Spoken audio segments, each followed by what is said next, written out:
மக்களே, திராவிட கொத்தடிமைகளை தவிர்த்து, கம்யூனிச கொத்தடிமைகளை தவிர்த்து யாரெல்லாம் தங்களுடைய வாழ்க்கைக்கு எது தேவையோ அதை நோக்கி அன்றாடம் பயணிச்சு, அன்றாடம் வியர்வையை சிந்தி வேலை செய்து உங்களுடைய வாழ்க்கைக்கு தேவையானதை அடைய தினம் தினம் வேலை செஞ்சுட்டு இருக்கீங்களோ அவங்க எல்லாருக்குமே உழைப்பாளர் தின வாழ்த்துக்கள். அது ஆணா இருக்கட்டும் பெண்ணா இருக்கட்டும், எல்லாருக்குமே சமமான தினம் தான் இது. இந்த உலகத்துல கேபிட்டலிசம் தான் ரொம்ப கொடூரமானது. அதாவது முதலாளித்துவம் தான் உழைப்பாளிகளை சுரண்டி அவங்களுடைய வேர்வையை இவங்க ரத்தமா மாத்தி அதை அவங்க கிட்ட இருந்து உறிஞ்சி இவங்க பயங்கர பணக்காரங்களா ஆகுறாங்க.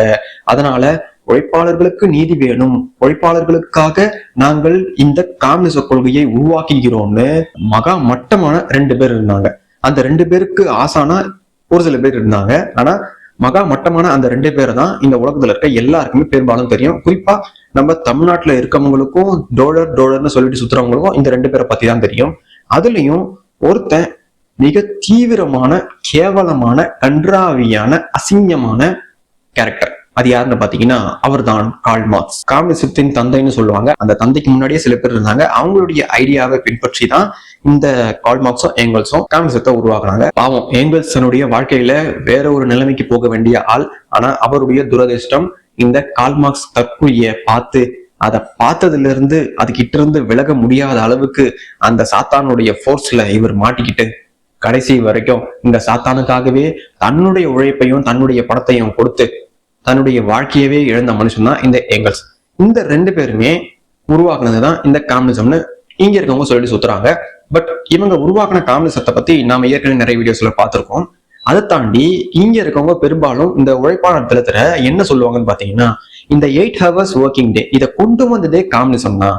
இந்த கம்யூனிசம் மட்டும் இல்லைன்னா நீங்களும் நானும் ரொம்ப கஷ்டப்பட்டிருப்போம். நம்மள இந்த முதலாளித்துவவாதிகள் பயங்கரமா சக்கையா பிழிஞ்சிருப்பாங்க. பிழிஞ்சு நம்மளுடைய ரத்தத்தை டிராகுலா மாதிரி இவங்க உறிஞ்சி குடிச்சிட்டு இருப்பாங்கன்னு இல்லாத கதையெல்லாம் கட்டி இவங்க இன்னை வரைக்குமே இந்த 8 மணி நேர வேலையை கொண்டு வந்ததே கம்யூனிசம் தானே ஒரு பொய்க்கதையை பரப்பிட்டு வராங்க. இப்ப கூட நீங்க பாருங்க, சோசியல் மீடியால சேகுவேரா போட்டோ வச்சிருக்க கம்யூனிசம் பத்தி பேசக்கூடிய பல பேரும் அறிவாளிகள் மாதிரி இந்த கம்யூனிசம் இல்லைன்னா இன்னைக்கு உழைப்பாளர் தினமே இல்லைன்னு ஒரு கதையை சொல்லிட்டு இருப்பாங்க.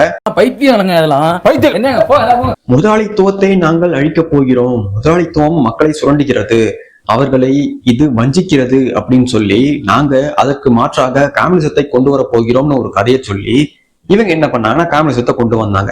இந்த கம்யூனிசம் மூலமா எத்தனை நாடுகள் வளம் பெற்ற நாடுகளா மாறி இருக்குன்னு பாத்தீங்கன்னா ஒரு நாடு கூட கிடையாது. இந்த கம்யூனிசம் மூலமா பல லட்சக்கணக்கான உயிர்கள் போயிருக்கு, பல நாடுகள் நாசமா போயிருக்கு. ஆனா இன்னை வரைக்குமே முதலாளித்துவம் எல்லா நாட்டிலையும் செழிப்பா இருக்கு. அதை அழிக்க யாராலையுமே முடியல. ஏன்னு பாத்தீங்கன்னா இந்த முதலாளித்துவத்தை பத்தின பொய்யான கதைகளை இவங்க இந்த உழைப்பாளர்கள் மத்தியில் திணிச்சதுதான் மிகப்பெரிய பேக்ட்ராப்பாவே இருக்கு இந்த கேபிட்டலிசத்தை பொறுத்த வரைக்கும். ஏன்னா கேபிட்டலிசத்தை பத்தி அதிகமா இங்க நிறைய பேர் படிக்காததால கேபிட்டலிசமே நமக்கு எதிரானது, நமக்கு ஆபத்தானது, மக்களை சுரண்டுவதற்காகவே உருவாக்கப்பட்டதுன்னு இல்லாத கதையை, இல்லாத கற்பனை கதையை இவங்களே மனசுக்குள்ள புகுத்தி அதை போட்டிக்கிட்டு இருக்காங்க. அதனாலயே கேபிட்டலிசம்னா என்னன்னு யாருக்குமே தெரியல. பட் நீங்க எல்லாருமே பாத்தீங்கன்னா கேபிட்டலிசம் மூலமா தான் நாம எல்லாருமே வாழ்ந்துட்டு இருக்கோம், சம்பாதிச்சுட்டு இருக்கோம், குடும்பத்தை ரன் பண்ணிட்டு இருக்கோம். இதுதான் நிதர்சனம், இதுதான் ரியாலிட்டி. ஆனா கம்யூனிசம் எப்பேற்பட்ட பொய்யை கட்டவித்து விட்டுருக்குன்னு நீங்க கம்யூனிசம் தோன்றின காலத்துல பாத்தீங்கன்னா அதனுடைய வரலாறை தேடி படிச்சீங்கன்னா ஒரே நகைச்சுவையா இருக்கும். ஐடி செக்டர்ல வேலை பார்த்துட்டு இருக்க பெரும்பான்மையானோருக்கு இது தெரியாதுன்னு நினைக்கிறேன். ஏன்னா நம்ம இந்தியாவிலேயே முதல்ல ஐடி இன்ஃப்ராஸ்ட்ரக்சர் வந்தது எங்கன்னு பாத்தீங்கன்னா கேரளால. அப்படி கேரளாவில தான் முதல் முறையா வந்திருக்கும் போது கேரளா கர்நாடகாவை விட, நம்ம தமிழ்நாட்டை விட எந்த அளவுக்கு அது முன்னேறி இருக்கணும்னு உங்க எல்லாருக்குமே தெரியும். ஆனா இன்னைக்கு கேரளாவுடைய ஐடி இன்ஃப்ராஸ்ட்ரக்சருடைய நிலைமை என்னன்னு பாத்தீங்கன்னா அது அதல பாதாளத்துல இருக்கு. ஏன்னா கேரளாவுல எந்த ஒரு கம்பெனியும் அங்க உள்ள நுழைய முடியாததுக்கு எது காரணம்னு பாத்தீங்கன்னா கம்யூனிசம். கேரளாவுல இருக்க கம்யூனிஸ்ட் சைக்கோக்கள் என்ன பண்ண ஆரம்பிச்சிட்டாங்கன்னு பாத்தீங்கன்னா கேரளாவுல இந்த ஐடி செக்டார் பெருகிறதுக்கு ஏகப்பட்ட வாய்ப்புகள் இருந்தது. இது பயங்கரமா பூமா ஆகிறதுக்கு ஏகப்பட்ட சான்சஸ் இருந்தது. ஆனா இவனுங்க என்ன பண்ணானுங்கன்னா ஐடி செக்டார் அதையும் தாண்டி தொழிற்சாலைகள் எதெல்லாம் அங்க வருதோ, எவனாவது புது இன்வெஸ்ட்மெண்ட் எங்க பண்ணணும்னு நினைக்கிறானோ அங்க எல்லாம் போயிட்டு இவனுங்க ஆளை வச்சு மிரட்டி எங்களுக்கு கட்டிங் வேணும், எங்களுக்கு நீ இந்த பெர்சன்டேஜ் தரணும், அப்படி தந்தாதான் இங்க நாங்க உங்களை தொழில் செய்ய விடுவோம், அப்படி இல்லைன்னா எங்களுக்கு யூனியன் இருக்கு, அதை வச்சு நாங்க உன்னை திவாலாக்கிடுவோம், இங்க இருந்து உன்னை அடிச்சு கிளப்பி விட்டுருவோம்னு தோழர் காம்ரேட்னு சொல்லி கேரளாவில் பெரும்பாலும் தொழிற்சாலைகள் இல்லாத மாநிலமா ஆக்குனதே இந்த காம்யூனிச சைக்கோகள் தான். பல மடங்குல ஐடி செக்டாருக்கு தேவையான எல்லாமே அங்க வந்திருக்க வேண்டியது. இது எல்லாத்தையுமே நாசமாக்குறது யாருன்னு பாத்தீங்கன்னா இந்த சிகப்பு சைக்கோகள் தான். இவனுங்களை பொறுத்த வரைக்கும் காசு, பெண், இந்த ரெண்டுத்த கொடுத்தா எது வேணாலும் பண்ணுவானுங்க. அதையும் தாண்டி நிலம். இந்த மூணுமே இவங்களுக்கு கிடைச்சிட்டா நாடு, கொள்கை இது எதையுமே பார்க்க மாட்டானுங்க. இவனுங்களுக்கு எது தேவையோ அதை கொடுத்துட்டா மட்டும் போதும், எதையும் பண்ணுவானுங்க, யாரையும் வாழ வச்சிருவானுங்க. ஆனா இந்த கேரளாவில இன்வெஸ்ட் பண்ண வந்தவங்க எல்லாரையுமே இவனுங்க மிரட்டி இது மாதிரி பண்ணதால ஆளை விடுங்கடா சாமிகளான்னுட்டு இவனுங்க இந்தியாவில இருக்க பல்வேறு மாநிலங்களிலும் இவங்க இன்வெஸ்ட் பண்ணி இந்த மாதிரியான புது புது தொழிற்சாலைகளை உருவாக்க ஆரம்பிச்சாங்க. கேரளா நாசமா போக மிக முக்கிய காரணம் இந்த காமிசத்தால வாழ்ந்த நாடு எதுவுமே கிடையாது. இன்னைக்கு நீங்க பாக்குற காமிச நாடு அப்படின்னு நீங்க நினைக்கிற எல்லா நாடுகளுமே கோர் காமிசத்துல இருந்து வெளியே வந்த நாடுகள் தான். அவங்களுக்கே ஏற்றவாறு என்ன பண்ணிட்டாங்கன்னா காமிசத்தை இவங்க மாற்றி அமைச்சுக்கிட்டாங்களே தவிர கால்மார்க்ஸும் எங்கல்ஸும் கொண்டு வந்த அந்த கோர் காமிசத்தை இவங்க பின்பற்றவே இல்லை. அதை நல்லா ஞாபகத்தை வச்சுக்கோங்க. இந்த 8 hours ஒர்க்கிங் டே இதை கொண்டு வரதுக்கு முன்னாடி, அதாவது இண்டஸ்ட்ரியல் ரெவல்யூஷன் இந்த டேர்மை கொண்டு வரதுக்கு முன்னாடியே நாம இப்ப இருக்க பெரும்பான்மையான இண்டஸ்ட்ரி எப்படி இருக்கோ அதை மனசுல வச்சுக்கிட்டு தான் இந்த இண்டஸ்ட்ரியல் ரெவல்யூஷனுக்கு முன்னாடி வாழ்ந்த மக்கள் தங்களுடைய வாழ்க்கையை வாழ்ந்திருப்பாங்கன்னு தவறான கண்ணோட்டத்திலேயே நாம இருக்கோம். ஒரு விஷயத்த நல்லா தெரிஞ்சுக்கணும். இப்பதான் நாம இந்த அளவுக்கு டெவலப் ஆகி இண்டஸ்ட்ரியல் ரெவல்யூஷனுக்கு அப்புறம் தான் இது எல்லாத்தையுமே அச்சீவ் பண்ணியிருக்கோம். ஆனா அதுக்கு முன்னாடி வரைக்கும் இந்த உலகம் முழுக்க இருக்க எல்லா மக்களுமே, எல்லா நாகரிக மக்களுமே பெரும்பான்மையா எதுல அவங்களுடைய கவனத்தை செலுத்துறாங்கன்னு பாத்தீங்கன்னா விவசாயம், கால்நடை, ஆடை, உணவு, இதுலதான் அதிகமா அவங்களுடைய கவனத்தை செலுத்தினாங்க. இதுலதான் அதிகமா அவங்க வேலை செஞ்சாங்க. இதன் மூலமா இந்த வேலையை செய்வதற்கு நேர கட்டுப்பாடு தேவையில்லை. இதுதான் ஃபர்ஸ்ட் நாம புரிஞ்சுக்க வேண்டியது. நேர வரையறை என்பது இந்த வேலைகளுக்கு தேவையே கிடையாது. ஏன்னா அந்த காலத்துல எல்லோருமே நுகர்வோர், எல்லோருமே தொழிலாளி, எல்லோருமே முதலாளி, அப்படிதான் இருந்தாங்க. உதாரணத்துக்கு என்கிட்ட பருத்தி இருக்கு, உங்ககிட்ட பருத்தி இல்லைன்னா நான் அந்த பருத்தியை உங்ககிட்ட தருவேன் உற்பத்தி பண்ணி. எனக்கு தேவையான பொருள் அவங்க கிட்ட இருக்கும், அதனால நான் பருத்தியை கொடுத்து அவங்க கிட்ட இருக்க பொருளை நான் வாங்கிப்பேன். இப்படித்தான் எல்லாருமே முதலாளியாகவும் தொழிலாளியாகவும் நுகர்வோராகவும் இருந்தாங்க. இப்படி இருந்த மக்கள் கூட்டத்தை இண்டஸ்ட்ரியல் ரெவல்யூஷன் மூலமா ஒரு குறிப்பிட்ட கூட்டத்தையே லேபர் கூட்டமா மாத்திட்டு இவங்களுக்கு வாழ்க்கையில நிம்மதியே கிடையாது, முதலாளித்துவத்தால் இவங்களுடைய வாழ்க்கை நசுக்கப்படுகிறதுன்னு ஒரு புது கதையவே உண்டாக்கி முதலாளித்துவத்தை இவங்க என்னமோ ஸ்டார் வார்ஸ்ல வர பால்படைன் மாதிரி மிகப்பெரிய கேலக்சி லெவல் வில்லன் மாதிரி இவனுங்க மாத்தி வச்சிருக்கானுங்க. பட் ரியாலிட்டி என்னன்னு உங்களுக்கே தெளிவா தெரியும். ஒவ்வொரு இடத்துலயுமே ஒவ்வொரு ஊர்லயும் இந்த உலகம் முழுக்க முதலாளித்துவம் இல்லைன்னா நம்மளுடைய வாழ்க்கை சந்தி சிரிச்சிரும்னு எல்லாருக்குமே தெரியும், எல்லாருமே புரிஞ்சுக்கணும். முதலாளித்துவத்துல சுரண்டல் இல்லைன்னு நான் சொல்லவே இல்லை. அதுலயும் பாத்தீங்கன்னா இந்த சுரண்டல்கள் ஏற்பட மிக முக்கிய காரணம் இப்போதைய நவீன விதிமுறைகள் தானே தவிர இதுக்கு முன்னாடிலாம் இது மாதிரியான சுரண்டல்கள் நடக்கவே இல்லை. இதற்கு சிறந்த உதாரணமே கால்மார்க்ஸும் எங்கல்ஸும் என்ன பண்றாங்கன்னா, இதுக்கு முன்னாடி இந்த முதலாளித்துவத்தை பத்தி ஆய்வு செய்தவங்களுடைய புக்கை படிக்கும் போது இவங்களுக்கு தெளிவா தெரியுது, ஐயோ நாம எந்த மாதிரியான பொய்களை எல்லாம் சொல்லி இந்த முதலாளித்துவம் கொடூரமான சாத்தான்னு இந்த மக்கள் மனசை திணிக்க நினைச்சோமோ அதற்கான எந்தவித பாயிண்ட்டுமே முன்னாடி இதை பத்தி ஆராய்ஞ்சவங்க எழுதவே இல்லைன்னு இவங்களுக்கு திகைப்பு உண்டாகிருக்கு.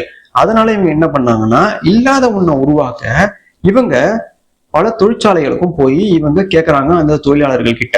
அப்ப என்ன நடக்குதுன்னா அந்த தொழிலாளர்கள் எல்லாருமே சொல்றாங்க, நீங்க சொல்ற மாதிரி இங்க எங்களை அடக்குமுறையும் பண்ணல, ஒடுக்குமுறையும் பண்ணல, செய்யற வேலைக்கு எங்களுக்கு காசு தராங்க, அதனால நீங்க நினைக்கிற மாதிரிலாம் எதுவுமே இல்லைன்னு அவங்க முன்னாடியே சொல்லியிருக்காங்க. இதை கேட்டதும் இவங்களுக்கு பயங்கர அதிர்ச்சி ஆயிடுச்சு. ஐயோ நம்மளுடைய காமிஸ் ஐடியாலஜிய இந்த மக்கள் மனசுல புகுத்த முடியாது போலவேன்னு இவங்க என்ன பண்ணிட்டாங்கன்னா அதுக்கப்புறம் இந்த தொழிற்சாலைகளில் இருக்க தொழிலாளர்களை சந்திக்கிறதையே நிறுத்திட்டு உட்கார்ந்த இடத்திலேயே இவங்களுக்கு எது தேவையோ அதுக்கேற்ற மாதிரியான கற்பனை கதைகளை உருவாக்கித்தான் கம்யூனிச கொள்கைகளையே இவங்க வரையறுத்தாங்க.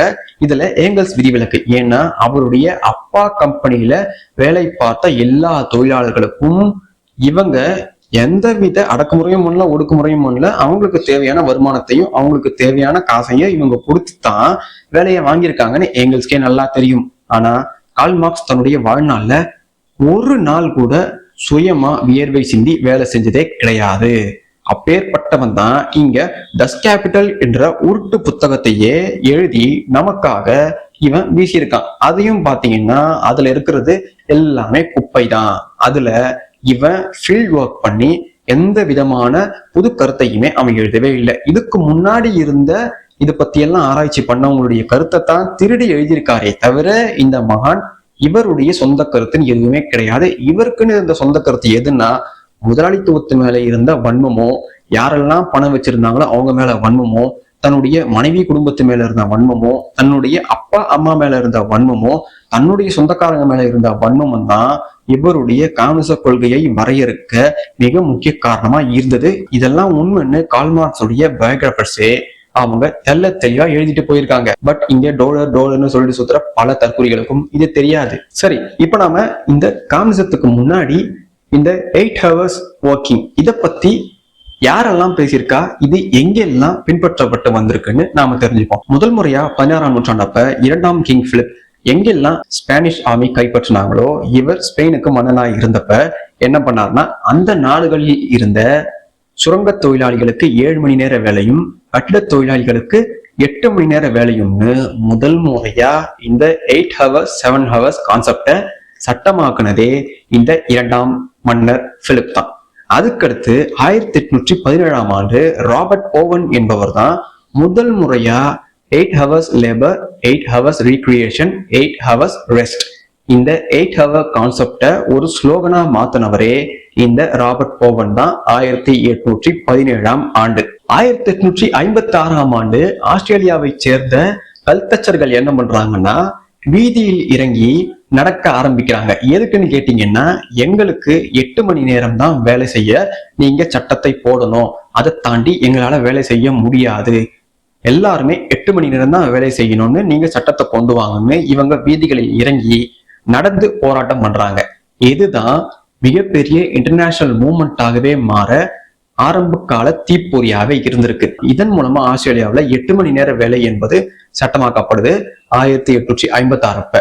இந்த ஆஸ்திரேலிய கல்தச்சர்கள் செய்த வேலை இன்டர்நேஷனல் மூவ்மெண்டா மாறி இது அமெரிக்காவில இருந்த பல மக்களையும் சென்றடையுது. இதன் மூலமா அங்க உள்நாட்டு போர் நடந்துட்டு இருந்தப்ப இந்த விஷயம் அங்க பெருசா பேசப்பட்டு அங்க இருந்த யூனியன்ஸ் எல்லாமே 1866ஆம் ஆண்டு 8 மணி நேர வேலையை நீங்கள் சட்டமாக்க வேண்டும்னு ஊந்துதல் தராங்க. இதன் மூலமா 1868ஆம் ஆண்டு இத 8 மணி நேரம் தான் இனி அனைவரும் வேலை செய்ய வேண்டும் என்பதை சட்டமா கொண்டு வந்தது காங்கிரஸ். இது யுஎஸ்ஏல நடக்குது. 1868ஆம் ஆண்டு இது நடந்துருச்சு. இங்க என்ன மேட்டர்ன்னு பாத்தீங்கன்னா, இந்த விஷயம் அங்க தீவிரமா பேசப்பட்டு வந்தப்பதான் சார் கார்ல் மார்க்ஸ் என்ன பண்றாருன்னா 1867ஆம் ஆண்டு கேபிட்டல் புத்தகத்துல யுஎஸ்ஏல இந்த 8 hours டே பத்தி பயங்கர தீவிரமா ஒரு வருஷத்துக்கு மேல பிரச்சனை நடந்துட்டு இருக்கு. அங்க இருந்த யூனியன்ஸ் எல்லாமே போராட்டம் பண்ணிட்டு இருக்காங்க. அதை தெரிஞ்ச இந்த குளிக்காத கன்றாவியான கருமாந்திரம் பிடிச்ச கார்ல் மார்க்ஸ் என்ன பண்ணாருன்னா, அதை தெரிஞ்சுக்கிட்டு இவர் என்ன பண்ணிட்டாரு, இதை எழுதிக்கிட்டாரு. இதுல எழுதிக்கிட்டு என்ன பண்றாரு, நான் அங்கிருக்கக்கூடிய நீக்ரோஸுக்கும் வெள்ளை தொழிலாளிகளுக்கும் நான் ஆதரவு தருகிறேன், அதனால் இதை சட்டமாக கொண்டு வர வேண்டும்னு இவர் கேபிட்டல்ல உருட்டி வச்சிருக்காரு. எதை பார்த்து? யுஎஸ்ஏல இது மாதிரியான போராட்டங்கள் நடந்ததை பார்த்து, அதுவும் ஒரு வருஷத்துக்கு பின்னாடி அதை பார்த்து காப்பி பண்ணி என்னமோ இவர் தான் இந்த 8 மணி நேர சட்டத்தை கொண்டு வந்த மாதிரி இந்த புக்ல 1867ஆம் ஆண்டே இதை எழுதி வச்சிருக்காரு. பட் இந்த விஷயம் இப்ப நான் சொன்னேன் இல்லையா, இந்த நாடுகளில் எல்லாம் இந்த கார்ல் மார்க்ஸ் தத்தி, கார்ல் மார்க்ஸ் தற்குறி இந்த விஷயத்தை எழுதுறதுக்கு முன்னாடியே 8 மணி நேர வேலை என்பது மிக தீவிரமா பேசப்பட்டு வந்திருக்கு. பல நாடுகளில் அது சட்டமாவே ஆகியிருக்கின்றது. கார்ல் மார்க்ஸ் எழுதுறதுக்கு முன்னாடியே நடந்த விஷயம் இது எல்லாமே. ஆனா இங்க இருக்க கம்யூனிஸ்டவாதிகள் என்ன பண்ணுவாங்க, இப்ப நான் சொன்ன இந்த எல்லா விஷயத்தையும் அப்படியே மறுத்துருவாங்க. மறுத்துட்டு கம்யூனிசம் தான் உன்னை உயர்த்தியது, அதுதான் 8 மணி நேர வேலையையே இந்த உலகத்தில் இருக்க அனைத்து தொழிலாளிகளுக்கும் கொண்டு வந்ததுன்னு உருட்டிட்டு சுத்துவாங்க. இதோட நிக்கல. 1868க்கு அப்புறம் இன்னும் சில நாடுகளில் இந்த 8 hours working day கொண்டு வரப்பட்டிருக்கு. ஜெர்மன்ல இருந்த ராபர்ட் பாஷ் கம்பெனி என்ன பண்ணுச்சுன்னா, தானாகவே முன் வந்து 1906ஆம் ஆண்டு என்னுடைய தொழிலாளர்கள் அனைவருக்கும் 8 மணி நேரம் தான் வேலை என்று சட்டம் கொண்டு வந்தாங்க. அதே மாதிரி நம்ம இந்தியாவில இருந்த டாடா ஸ்டீல் நிறுவனம் என்னுடைய தொழிலாளர்களுக்கு, என்னுடைய தொழிற்சாலையில் வேலை செய்யும் அனைத்து தொழிலாளர்களுக்கும் 8 மணி நேரம் தான் வேலை என்று இவங்க தானாகவே முன் வந்து 1912ஆம் ஆண்டே இந்த சட்டத்தை கொண்டு வந்துட்டாங்க அவங்களுடைய கம்பெனிஸ்க்கு. இதுக்கப்புறம் 1914ஆம் ஆண்டு ஃபோர்ட் என்ன பண்றாருன்னா, அவரும் தன்னுடைய கம்பெனியை சேர்ந்தவங்களுக்கு, தன்னுடைய கம்பெனியை சேர்ந்த தொழிலாளிகளுக்கு 8 மணி நேரம் தான் வேலை, $5 ஒரு நாளைக்கு என்ற திட்டத்தை கொண்டு வந்தாரு. அதன் மூலமா அமெரிக்காவில் இருந்த பல நிறுவனங்களும் இதை அப்படியே பின்பற்ற ஆரம்பிச்சாங்க. இதுக்கப்புறம் 1915ஆம் ஆண்டு உருகுவேல இந்த 8 hours working day தான்றத சட்டமாவே கொண்டு வந்தாங்க நாடு முழுக்க. அதாவது இந்த 8 மணி நேர வேலை என்பது இந்த காம்யூனிசத்துக்கு முன்னாடியே பல நாடுகளிலும் இருந்திருக்கு. நம்முடைய இந்தியா உட்பட இந்த 8 மணி நேர வேலை என்பது இருந்திருக்கு மக்களே. இது எல்லாத்தையுமே இவங்க மறைச்சிட்டு கம்யூனிசம் தான் இந்த 8 மணி நேர வேலையவே இந்த உலகத்துக்கே கொண்டு வந்ததுன்னு அப்பட்டமான பொய்ய இவனுங்க இன்னை வரைக்குமே சொல்லிட்டு வரானுங்க. சோ இவ்வளவு விஷயமும் நீங்க சாதாரணமா தேடினாலே உங்களுக்கே கிடைக்கும். நீங்க தேடி பார்த்தாலே ஈஸியா கண்டுபிடிச்சிடலாம். இவ்வளவு விஷயத்த நாம இந்த டிஜிட்டல் இரால தேடிட முடியும்னு தெரிஞ்சுமே இவனுங்க அப்பட்டமா இவ்வளவு பெரிய பொய் சொல்லியிருக்கானுங்கன்னா, அந்த காலத்துல ஹிட்லர் வாழ்ந்த காலத்துல இவனுங்க எவ்வளவு பொய்ய சொல்லியிருப்பானுங்கன்னு கொஞ்சமாவது யோசிச்சு பாருங்க. Until we meet again.